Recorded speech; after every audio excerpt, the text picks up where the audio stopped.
All right, so I'm Craig Heffner. This talk is obviously exploiting surveillance cameras like a Hollywood hacker. Now, as some of you may or may not know, when my talk was first announced, it got a little bit of press, which as a speaker is really cool. The problem is that in order to hype their articles, all of the news stories who covered my talk decided to emphasize the fact that I used to work for a particular three-letter agency who has been in the press quite a bit themselves lately. And although they couldn't quite seem to agree what those three letters actually stood for, some of them did go as far as to claim that what I was presenting at Blackhat was actually work I had done for said agency. Now, with current events being what they are, this resulted in some very interesting phone calls from my ex-employer. Yeah. Luckily, we have people who handle the phones for me, and they got yelled at instead of me. But while my initial attempts to kind of assuage their fears didn't work,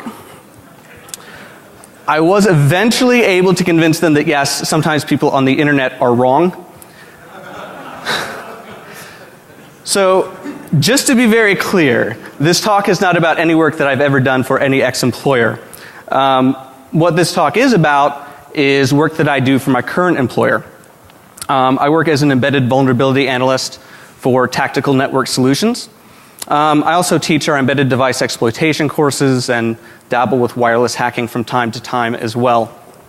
What I'm going to be talking about today, obviously, is the security in surveillance cameras, or lack thereof, as it may be. Back in early 2011, last year, I started taking a look at the security that's in the firmware actually running on these network-connected surveillance cameras. And since I'm up here talking about it, as you might surmise, I found a lot of interesting things. So I'll be dropping some O-days as well as some not-so-O-days, and we'll talk about that when we get to it. But also demonstrating how these vulnerabilities ultimately can be leveraged in true Hollywood-style fashion. So when I started looking at surveillance cameras, I said, well, I've looked at a lot of embedded devices before, but I haven't looked at surveillance cameras. So I kind of wanted to start off with something easy, something that would be almost guaranteed to get me a win. So I picked D-Link, because they never fail to disappoint. Specifically, I looked at the DCS 7410, which at around $900 is one of their more expensive business IP cameras. And like all the cameras that I'm going to be talking about today, they provide an administrative interface as well as access to the video feed through a web server running on the camera, which makes the web server a very attractive target for an attacker. Now, specifically, this camera uses Lighty, which is an open source web server that you find used quite a bit in embedded devices. And they actually, in the Lighty configuration, they set up some very sane and restrictive access rules as to who can get to what through the web server. So you can see here that if you wanted to get to anything in the CGI admin directory, you have to be logged in as an admin. If you want to get to anything in the video directory, you can be any user, but you do have to be authenticated. You do have to be a valid user. So they had entries for every single directory in their web interface, except one. They did not have an entry for CGI bin. Now, as it turns out, there's not much in the CGI bin directory. Almost all of the CGI scripts are actually in the CGI directory, which is protected. In fact, CGI bin only has one file in it, and that was rtpd.cgi, which is a shell script that can be used to start and stop the real-time transport protocol daemon. So, for example, if you wanted to stop the RTP daemon, you would simply send a request to rtpd.cgi, and in your query string, you specify action equals stop to stop the service. The problem is, the way they handle this query string that you provide is they replace all ampersands with spaces and then eval the result. So they're literally executing in a shell whatever you put in your query string. And not only that, it runs as root. So you can do something like this, and it reboots the device. And I actually had a hard time categorizing this because it's not even command injection. We're not injecting anything. It's just running whatever we give it. So I've dubbed this the Ron Burgundy because it will literally execute whatever you put in your query string. Not only will it execute what you put in your query string, but it'll send you the response back to your browser. So you can do something like this. This particular command will echo out the admin password. You get that sent back to your browser. And so you now have the admin password and access to the video feed. And so you're not only root, you're also admin. Now, as it turns out, D-Link, like many vendors, really likes to reuse code. And so this popped up in a lot of their products. But it didn't just affect D-Link because it was also used by TrendNet and several other off-brand devices as well. And due to the fact that there is so much reuse of this code within vendors and throughout different vendors, it turns out there's quite a few of them already publicly accessible and indexed by Shodan for you. Now, this vulnerability might sound familiar to some people, and that's because it probably is. Of course, after my talk got accepted, someone put a CVE out for this bug. So it's technically not an O-Day anymore. However, the CVE only addressed D-Link devices. It did not mention any of the other vendors affected. And the truth is, even if every single vendor put out a firmware update fixing this today, everyone would still be vulnerable like 3 years from now because no one updates firmware or even knows what it is half the time. So I expect this bug, even though it's technically not a no-day, to be quite useful for some time to come. So I said, okay, D-Link is an easy target. As I mentioned, that's why I picked them. Let's move on to perhaps a more reputable vendor like Cisco. The Cisco PVC 2300 is kind of a mid-range business IP camera, runs about $500. Now, it too has a web server, and it enforces authentication by using HT password files, which most people are probably already familiar with. So basically you put an HT password file, or more specifically a symlink to a centralized HT password file, in every directory that you want to be password protected. So looking through the firmware, every single directory in the web interface had a .ht password file, except one. The OAMP directory did not have any HT password file. What it had was a bunch of XML files that were actually symlinks to this OAMP.cgi binary. So I said, okay, well let's look at what this OAMP.cgi thing does.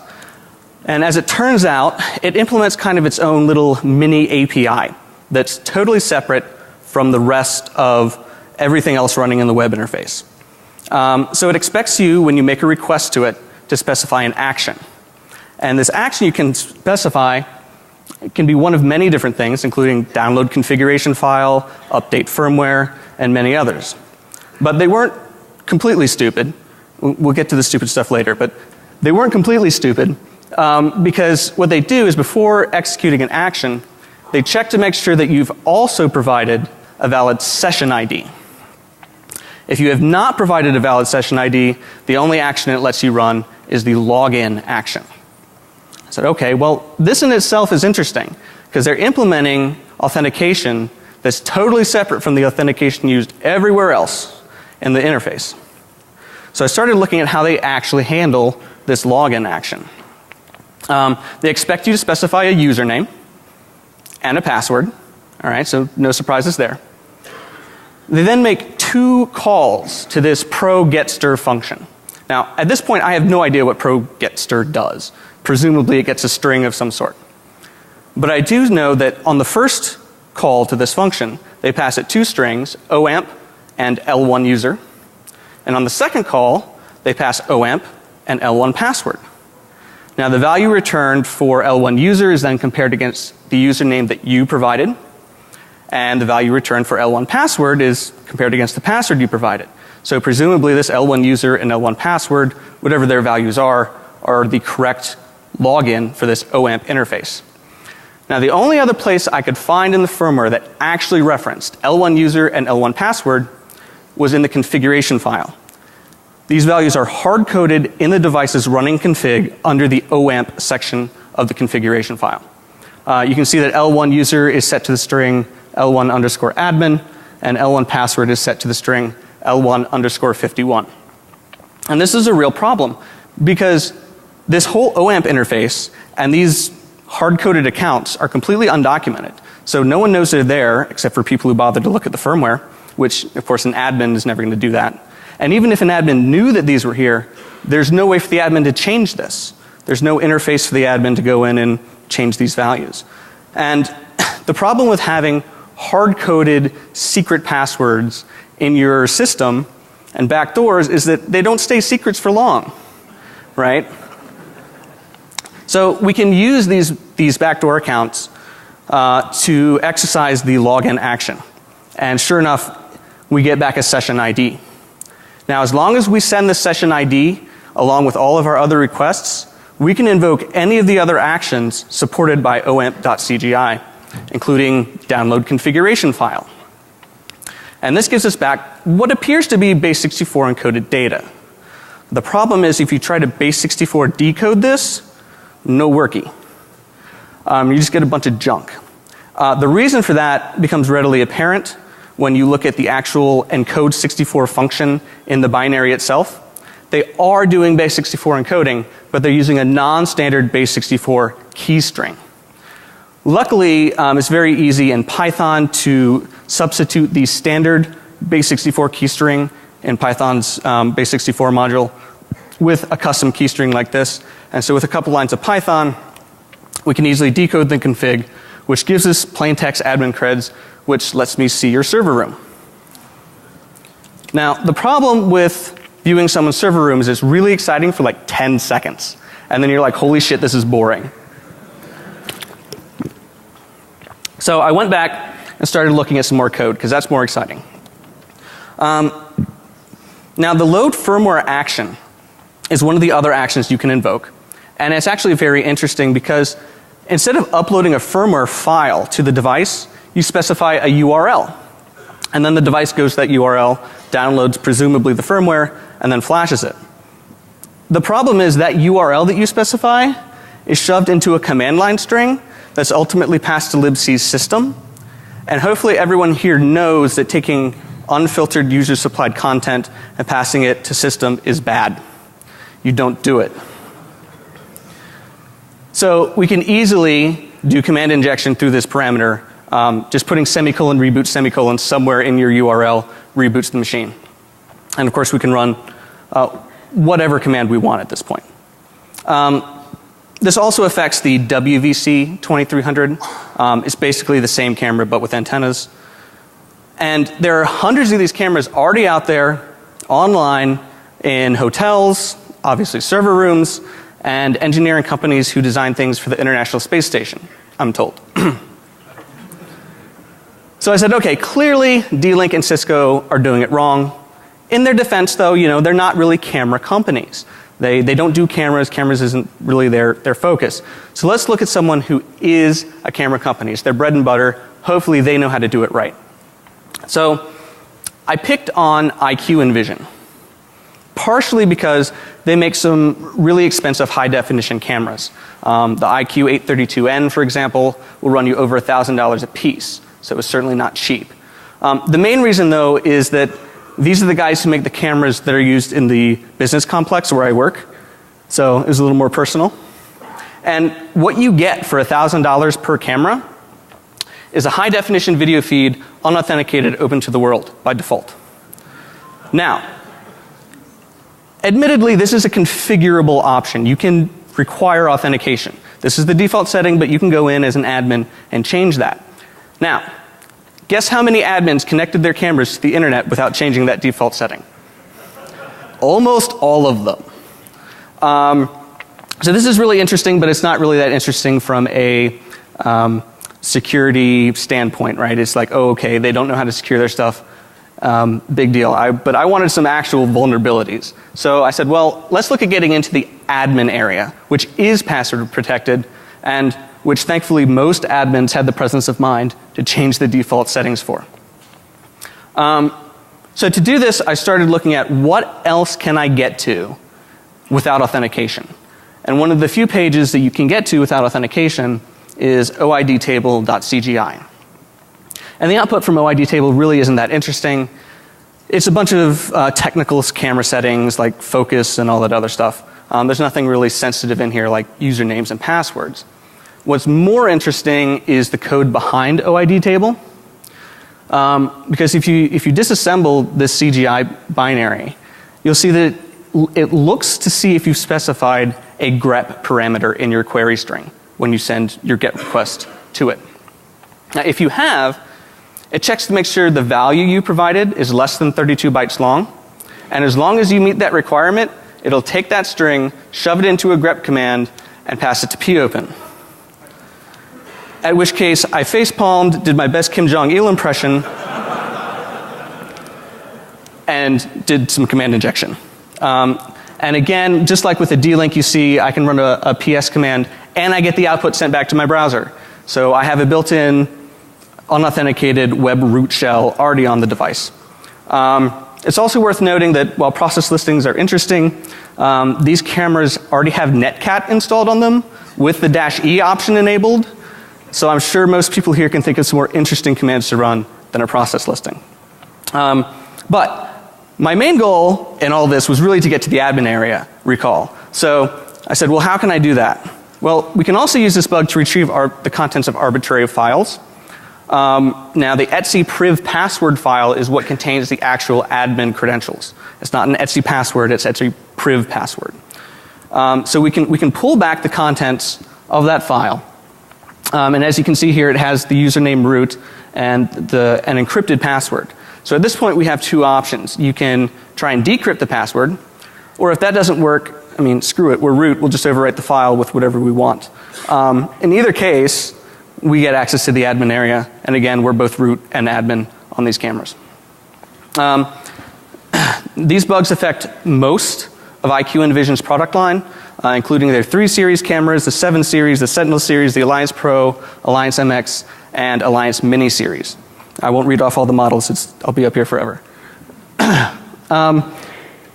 And there are plenty of these out online, which is a little distressing considering that they're known to be deployed by schools, police, banks, governments, prisons, casinos, utility companies, financial consulting firms, and DHL, to name a few. So have fun with that. By far the most expensive camera I looked at though was the N5072 from 3S Vision. Now this one has a list price of contact us, which is how I know I can't afford it. And I ran into a bit of a problem with this particular camera. A little hiccup at first, because for all the other cameras I had been able to just go to the vendor website, pull down a firmware update, whatever the latest firmware update was, and start analyzing the code and the firmware for vulnerabilities. So I really didn't have to buy the device in order to at least do initial testing and things like that. When I went to download the firmware for this camera, it gave me a little JavaScript pop-up box on the vendor's webpage saying, we want your password. So I immediately tried all the most common passwords, love, sex, God. Of course none of those worked. What ended up working though was tab equals 4. Because if you look at the JavaScript, it sends your password back to the server. I don't even need to explain this to you guys, it's great. And as long as you get the password right, it just redirects you to your current URL with &tab equals 4 appended onto the end of it. And I said, well gee, since I'm literate and all, I bet I can do that myself. And sure enough, I get the download page.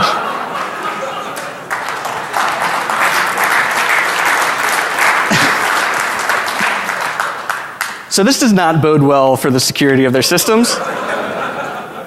Nor does the fact that they're using a custom web server. It's rather innocuously named HTTPD, but if you actually just look at the strings in this binary, it's very clear that this is very custom to their firmware. It's either something that they rolled themselves from scratch or something that's been very heavily modified by them. So I said, well, if this looks really custom, I really need to start looking at how their web server handles authentication.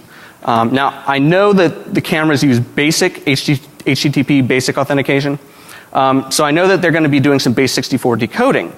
Because if you're not familiar with HTTP basic auth, your username and password are basically concatenated and then base64 encoded. So I started looking through the code for cross-references to B64 decode.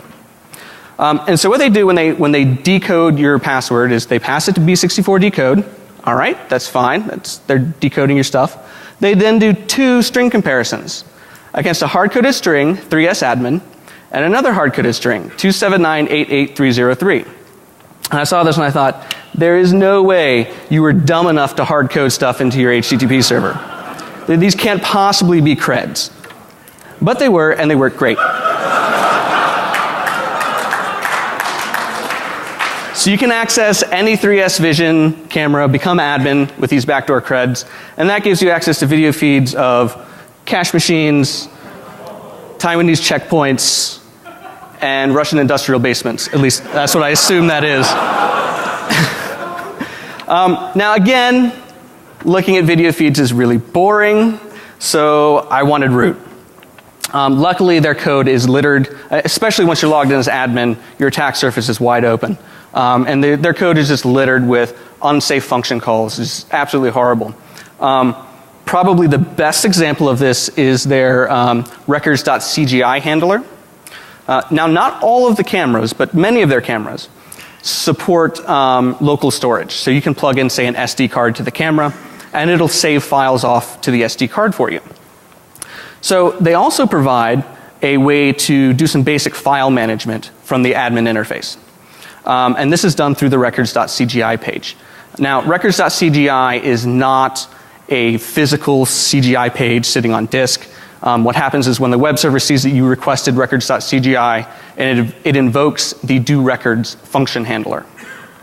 So the doRecords function handler checks to see what action you've provided. So for example, if you wanted to delete a file, you can tell it action equals remove. Now if you're deleting a file, you also have to tell it which file you want deleted. So it checks to make sure that you've specified a file name as well. That file name is then shoved into an RM command that is passed to system. And I think everyone knows where this is going. Yeah. Setting file name equals backtick reboot backtick makes it not respond to pings anymore. Now this affects almost all of 3S Vision's product line, not only the cameras but also their video servers, because they use the same web server as well. And after a bit of research, I found that another company named A-Linking used the same code in their cameras as well. Now, A-Linking went through and changed the hard-coded creds to something else. So they still had, all the A-Linking cameras have the same hard-coded creds, they're just different from 3S Vision's hard-coded creds.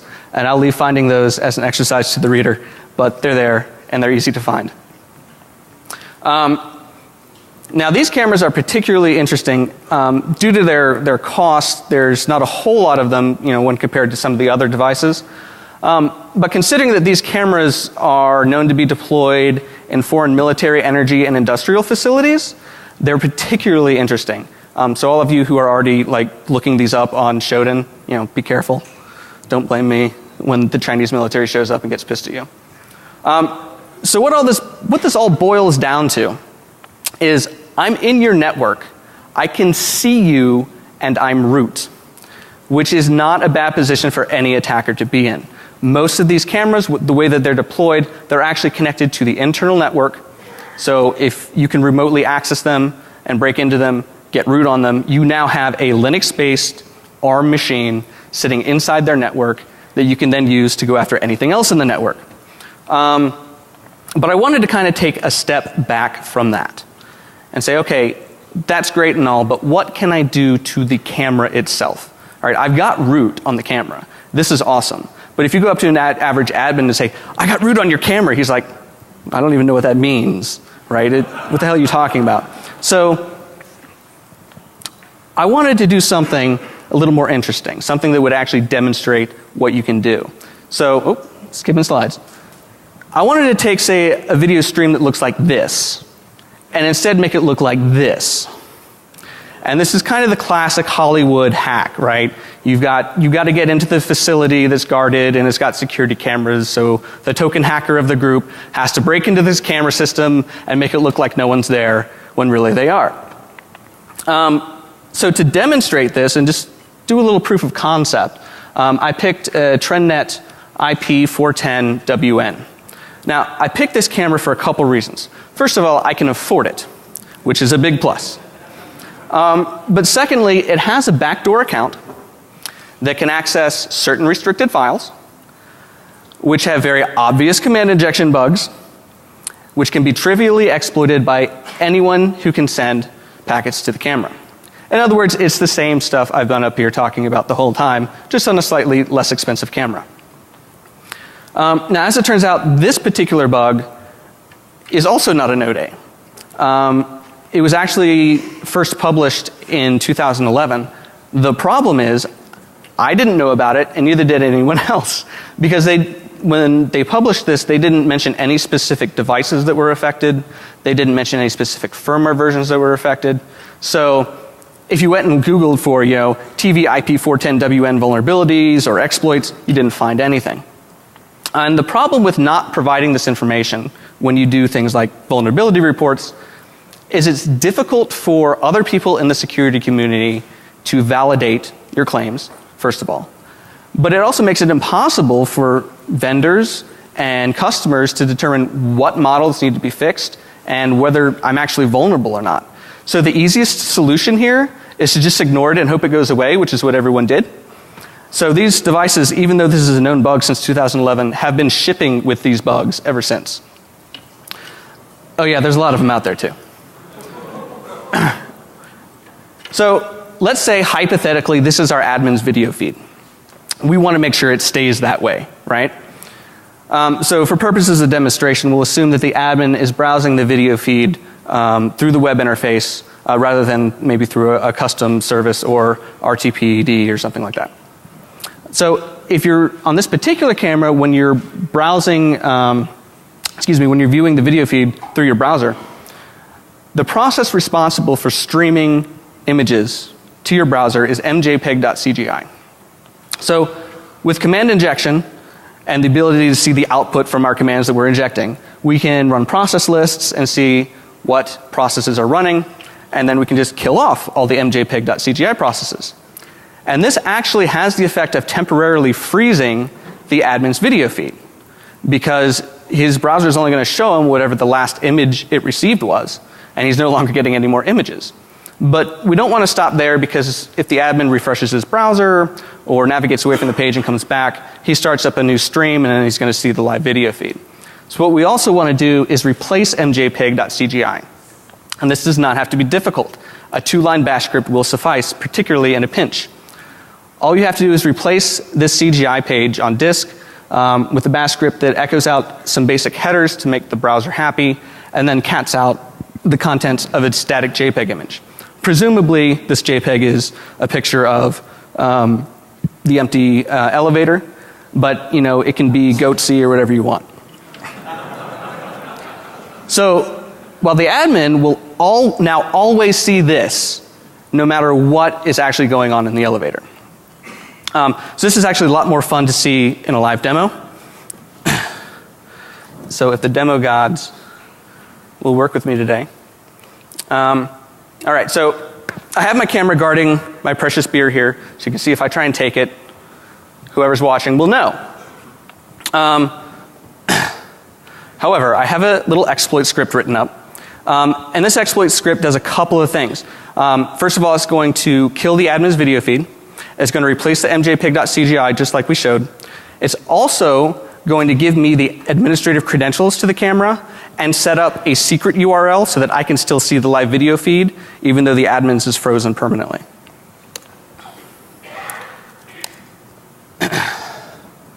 So sending exploit. Okay, so you can see here it gave me back the user credentials, the login as admin and securecam1234. It also tells me what URL it's set up so that I can view the real video feed. So if I go over to my hacker's browser here, See if I can type this.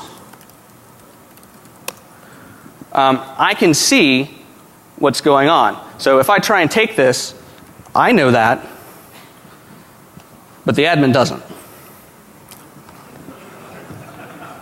So that's the demo.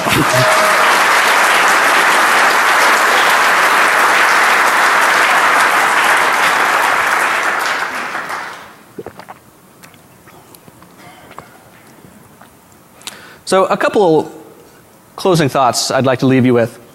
First of all, this clearly is not an all-encompassing list of bugs in security cameras, not by a long shot. So there's lots more of these to be found if you want to go look for them yourself. And as you've seen, most of them are epically trivial to exploit. Another thing I'd like to point out is that almost all of these cameras will reveal their model name even if you're not authenticated, either on the login page or the login prompt, depending on how they're doing authentication. It'll tell you what its model number is. So if I, as an attacker, know the model number, even if I know nothing else about this camera, I can go on Google, I can Google the model number, go to the vendor's webpage, download the firmware, maybe have to add, tab equals 4, get the firmware and start analyzing it for vulnerabilities without ever even having to buy the device. And this is exactly what I did with all of these cameras. I was able to find the vulnerabilities and write working exploits without ever having to buy a single camera. It was all done with firmware analysis, basically using binwalk to do firmware analysis and extraction, and then using IDA and QEMU for disassembly and emulation if necessary. So with that, now I know when I open up for Q&A, like half the room always leaves. So before you head out, please fill out the surveys or swipe your badge for surveys or however that works in the back. But with that, I'll open up for any questions you guys might have. Oh, got one. Did you run into any actually secure cameras? No. So there were a lot more cameras that I looked at. I didn't need like a 2-hour slot to talk about all of them. I did not run into one that was actually well done and actually secure. Now, with that said, there are a lot of larger vendors that I simply didn't have the resources to look at. They don't put their firmware up for free, and I don't have the money to buy their cameras, right? So I'm not saying there aren't secure cameras out there, but the ones I've looked at, certainly not. Anyone else? Oh.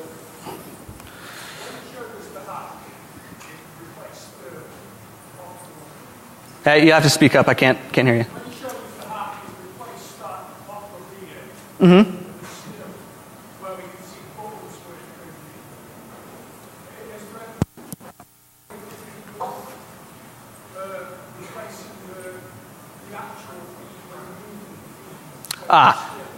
So the easiest way to do that in this case would be like an animated GIF, which is, a really pretty hacky workaround. Certainly this can be taken a lot farther. Yeah, I mean, you could easily write your own CGI that really does feed a live video of whatever you want. I'm lazy though, and that was my demo. But the concept's the same. You're root on these devices, you can do whatever you want. Yeah, you can certainly do that. That it? Oh. I was eventually able to convince them that yes, sometimes people on the internet are wrong. So, just to be very clear, this talk is not about any work that I've ever done for any ex-employer. What this talk is about is work that I do for my current employer. I work as an embedded vulnerability analyst for Tactical Network Solutions. I also teach our embedded device exploitation courses and dabble with wireless hacking from time to time as well. What I'm going to be talking about today, obviously, is the security in surveillance cameras, or lack thereof, as it may be. Back in early 2011, last year, I started taking a look at the security that's in the firmware actually running on these network-connected surveillance cameras. And since I'm up here talking about it, as you might surmise, I found a lot of interesting things.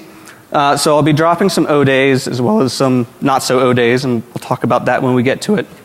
But also demonstrate in your query string. And not only that, it runs as root. So you can do something like this, and it reboots the device. And I actually had a hard time categorizing this because it's not even command injection. We're not injecting anything. It's just running whatever we give it. So I've dubbed this the Ron Burgundy because it will literally execute whatever you put in your query string. Not only will it execute what you put in your query string, but it'll send you the response back to your browser. So you can do something like this. This particular command will echo out the admin password. You get that sent back to your browser. And so you now have the admin password and access to the video feed. And so you're not only root, you're also admin. Now, as it turns out, D-Link, like many vendors, really likes to reuse code. And so this popped up in a lot of their products. But it didn't just affect D-Link because it was also used by TrendNet and several other off-brand devices as well. And due to the fact that there's so... All right, so I'm Craig Heffner. This talk is obviously exploiting surveillance cameras like a Hollywood hacker. Now, as some of you may or may not know, when my talk was first announced, it got a little bit of press, which as a speaker is really cool. The problem is that in order to hype their articles, all of the news stories who covered my talk decided to emphasize the fact that I used to work for a particular three-letter agency who has been in the press quite a bit themselves lately. And although they couldn't quite seem to agree what those three letters actually stood for, some of them did go as far as to claim that what I was presenting at Blackhat was actually work I had done for said agency. Now, with current events being what they are, this resulted in some very interesting phone calls from my ex-employer. Yeah. Luckily, we have people who handle the phones for me, and they got yelled at instead of me. But while my initial attempts to kind of assuage their fears didn't work, you can see here that if you wanted to get to anything in the CGI admin directory, you have to be logged in as an admin. If you want to get to anything in the video directory, you can be any user, but you do have to be authenticated. You do have to be a valid user. So they had entries for every single directory in their web interface, except one. They did not have an entry for CGI bin. Now, as it turns out, there's not much in the CGI bin directory. Almost all of the CGI scripts are actually in the CGI directory, which is protected. In fact, CGI bin only has one file in it, and that was rtpd.cgi, which is a shell script that can be used to start and stop the real-time transport protocol daemon. So, for example, if you wanted to stop the RTP daemon, you would simply send a request to rtpd.cgi, and in your query string, you specify action equals stop to stop the service. The problem is, the way they handle this query string that you provide is they replace all ampersands with spaces and then eval the result. So they're literally executing in a shell whatever you put, how these vulnerabilities ultimately can be leveraged in true Hollywood-style fashion. So when I started looking at surveillance cameras, I said, well, I've looked at a lot of embedded devices before, but I haven't looked at surveillance cameras. So I kind of wanted to start off with something easy, something that would be almost guaranteed to get me a win, so I picked D-Link, because they never fail to disappoint. Specifically, I looked at the DCS 7410, which at around $900 is one of their more expensive business IP cameras. And like all the cameras that I'm going to be talking about today, they provide an administrative interface as well as access to the video feed through a web server running on the camera, which makes the web server a very attractive target for an attacker. Now, specifically, this camera uses Lighty, which is an open source web server that you find used quite a bit in embedded devices. And they actually, in the Lighty configuration, they set up some very sane and restrictive access rules as to who can get to what through the web server. So you